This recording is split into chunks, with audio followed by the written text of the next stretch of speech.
Racikan berita. Assalamualaikum warahmatullahi wabarakatuh.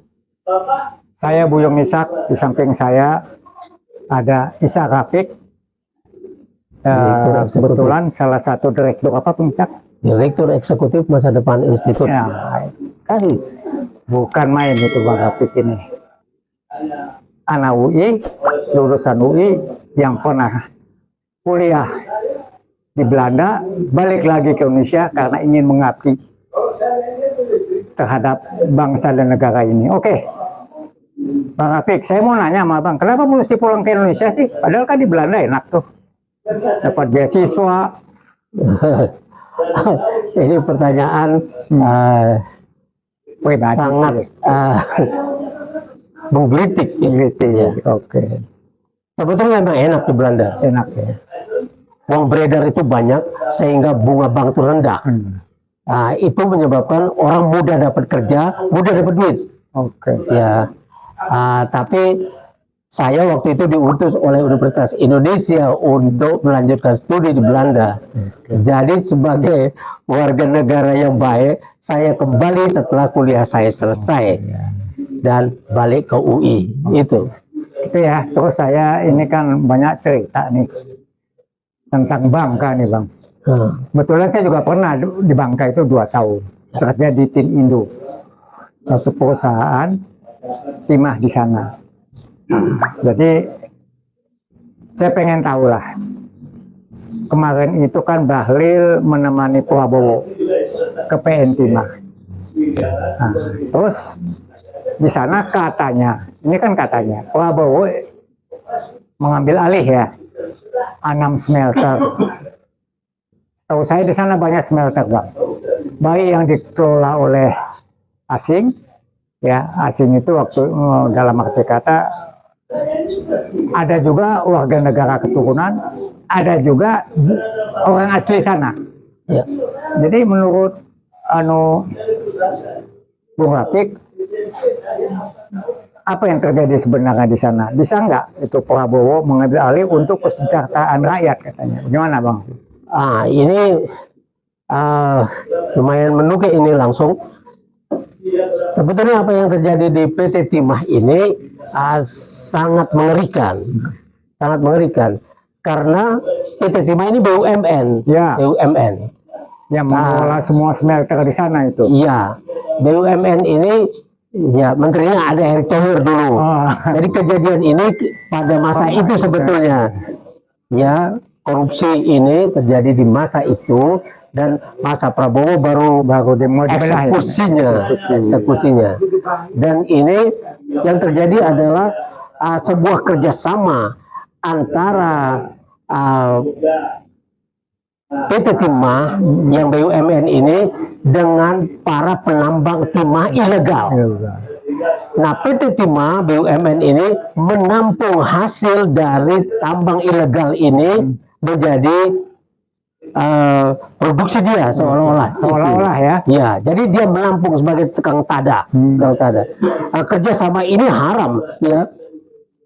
Penambangan ilegal itu haram, dia harus dihukum ya. Tapi ini dibuat sedemikian rupa sehingga itu menjadi seolah-olah baik-baik saja karena ditampung langsung oleh PT Timah. Nggak legal jadi legal ya. Menjadi legal. Dan itu membuat negara dirugikan, kata Prabowo kemarin 300 triliun. Wah, ini bukan uang sedikit, ya 300 triliun.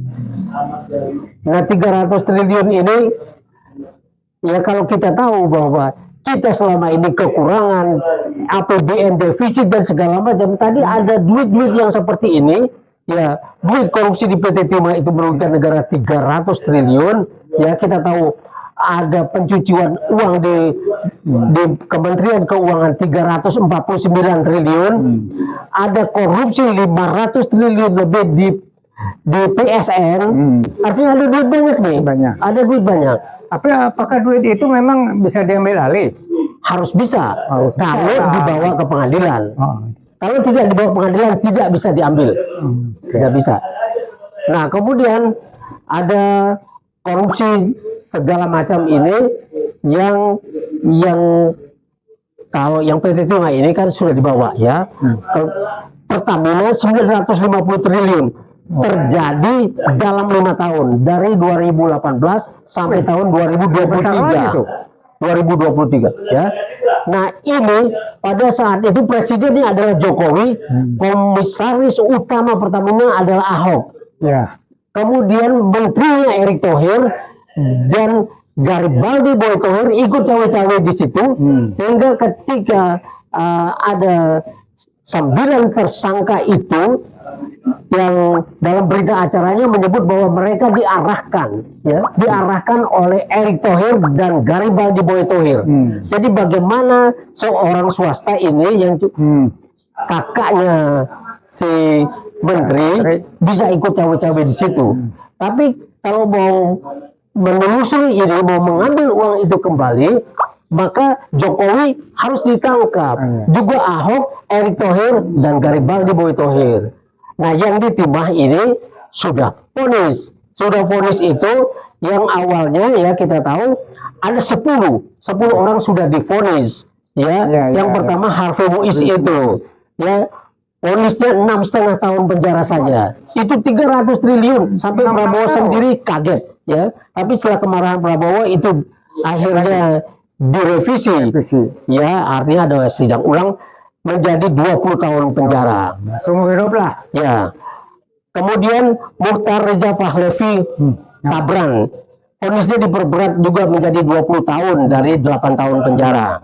Denda 1 miliar dengan subsidiar 6 bulan dan membayar uang pengganti kepada negara sebesar 493,4 miliar. Ringan betul uang kembalinya ini.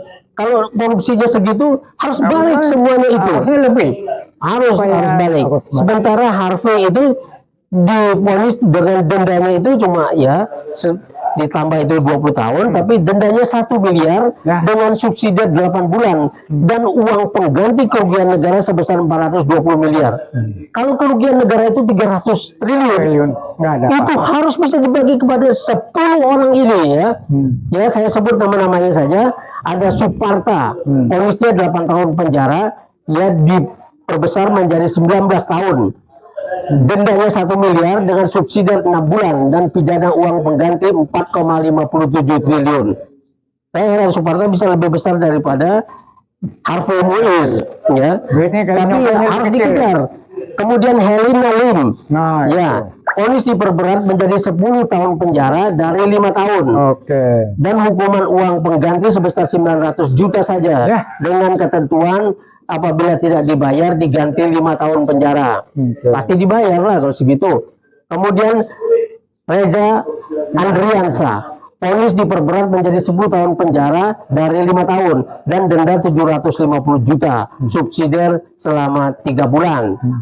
Kemudian yang keenam Suwito Gunawan alias Awi, vonis diperberat menjadi 16 tahun penjara dari 8 tahun penjara, denda 1 miliar dengan subsidi 6 bulan dan membayar uang pengganti kepada negara sebesar 2,2 triliun. Dan seterusnya ada Robert Indarto, Emil Erminda, Kuan Yung alias Buyung, kemudian yang ke-10 C, vonisnya diperberat menjadi 10 tahun penjara dari 5 tahun dengan denda sebesar 750 juta, subsidiar 6 bulan. Jadi ini ringan untuk pencurian ya. Tapi yang heran nih pada saat itu, mestinya yang pertama marah adalah Bahlil. Tapi Bahlil seperti tidak apa-apa. Yang pegang-pegangan tangan itu ya waktu Bahlil juga. Seperti tidak apa-apa. Yang marah adalah Prabowo. Ya. Dan harusnya juga DPR marah. Kalau uang negara dicuri, artinya uang untuk rakyat itu berkurang. Dan rakyat megap-megap dalam urusan membayar kuliahnya, bayar pajaknya, bayar segala macam. Sementara ada uang dicuri sedemikian rupa. Nah itu yang sangat mengerikan dari semua ini. Nah sementara timah kita ini juga kita tidak melihat bahwa kita bisa menjadi kaya kalau caranya gini, karena dikorupsi bisa sejahtera lah ya. Nah kemudian kembali ke pertanyaan Bang Buyung itu, bagaimana mestinya dikelola ini ya untuk kemakmuran rakyat ya, seperti kata Prabowo kemarin bahwa SDA ini harus bisa dikelola untuk kemakmuran rakyat. mekanismenya ini belum ada. Bagaimana caranya supaya ini kembali kepada rakyat? Ya, kalau kita lihat di Undang-Undang 1945 pasal 33 ada arahan di situ. Jadi bumi, air dan segala kekayaan yang terkandung di dalamnya dikuasai oleh negara dan dipergunakan untuk sebesar-besarnya kemakmuran rakyat. Nah, ini dikuasai ini adalah bahasa pasar modal. Dikuasai artinya dimiliki. Tapi dulu selama 4 kali jadi Menteri Keuangan, Sri Mulyani Indrawati dulu selalu bilang bahwa tambangnya ada di Indonesia, jadi tidak mungkin hilang, tidak mungkin itu kan gitu. Dan yang kerja orang Indonesia. Tapi kemudian terjadi paradigma yang lain, ya, bukan tambangnya memang di Indonesia, tapi ore itu lumpur yang mengandung emas, mengandung baja, mengandung segala macam itu bisa dikirim berkapal-kapal dengan kontainer ke Amerika langsung. Sampai kemudian undang-undang minerba itu oleh SBY diperbaiki dan perlu dibikin smelter di sini. Tapi itu waktu itu Freeport menolak untuk bikin smelter. Tapi paksa akhirnya harus bikin smelter. Tapi yang terjadi kemudian smelter yang nikel dan lain sebagainya itu seperti menampung dari penambang itu, ya, penduduk setempat dan segala macam yang menambang itu kemudian menyetor ke situ, dan yang mengekspor adalah bukan kita, karena kita tidak punya perizinan ekspor itu. Tapi ada 5 juta ton sampai ke Cina. Dan ini satu hal yang harus diusut sampai tuntas ini. Berapa duit itu dan siapa yang punya. Nah, kemudian kembali kepada pasal 33 Undang-Undang Dasar 1945 itu. Jadi sekarang sudah terjadi perubahan. Dengan datangnya Prabowo ke situ, sekarang keadaannya menjadi lain. Nah, pasal 33 Undang-Undang Dasar 45 ayat 3 ini konsepnya adalah konsep zakat. Nah, konsep zakat ini ya adalah zakat tambang itu 20%. 20% untuk rakyat. Nah, dari sinilah rakyat harus mendapatkannya. Artinya harus diwakili oleh satu direktur. 20% ini, ya. Nah, pemerintah cuma boleh membagi yang 80%. Tidak boleh yang selama ini investor itu bisa memiliki sampai 100%. Kemudian mereka bayar royalti, dan royaltinya itu ringan-ringan saja. Ya, nah, padahal kita harus bisa membuat aturan sendiri. Ya, kita boleh benchmark dengan negara lain. Berapa sih Amerika memberikan kepada investornya, investor tambangnya? Kalau mereka cuma memberikan misalnya 40%, kenapa kita harus 100%? Dan gitu, harus bisa. Atau kita bikin aturannya, karena ini konsepnya konsep zakat, dan negara Indonesia ini adalah negara kita bikin sendiri. Maka kita membagi yang 80% itu, bisa 40-40, bisa 30-50, bisa 60-20 atau berapapun yang disepakati. Tapi yang milik rakyat Indonesia yang 20% itu tidak boleh diambil oleh siapapun. Dari sinilah mesti ditanggung pendidikan rakyat, kesehatan rakyat, bahkan listrik dan airnya ini bisa gratis. Inilah yang harus dipikirkan. Inilah yang harus sampai kembali kepada rakyat dalam bentuk Mungkin pendidikan dipikirkan udah, tapi diperjuangkan itu. Dan ini harus dibikin oleh DPR bersama pemerintah untuk 20% dari anggaran pendidikan itulah ambillah dari sini, dari tambang-tambang ini, dan gratiskan. Pendidikan itu harus gratis. Di seluruh dunia, apalagi negara-negara maju, pendidikan ini gratis, bahkan diguyur dengan beasiswa, karena ini adalah investasi masa depan. Kalau rakyat ini banyak yang tidak mampu membayar pendidikannya, banyak yang drop out, banyak yang tidak jelas dengan kualitas hasilnya. Karena bodoh ya, karena nggak sanggup punya duit.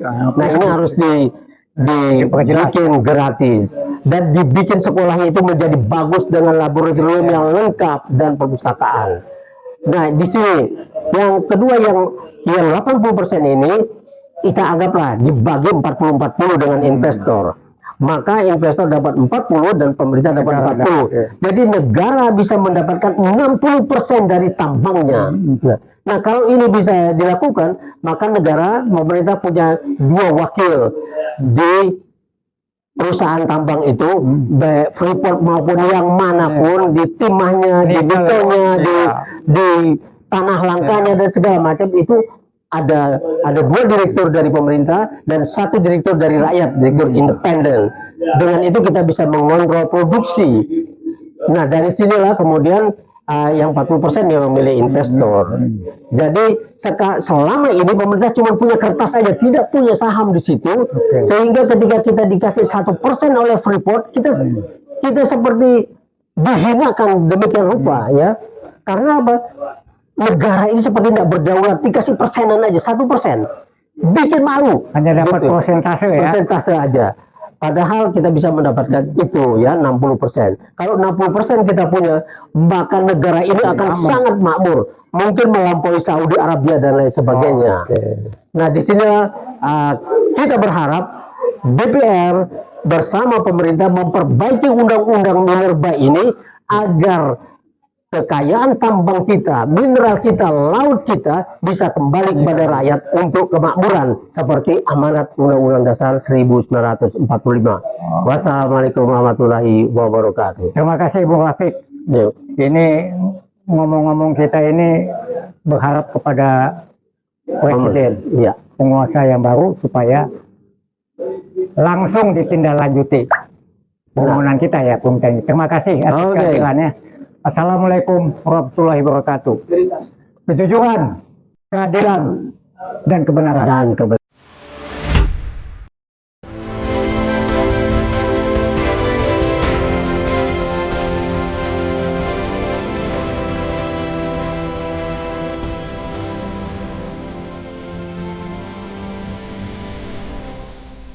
Racikan Berita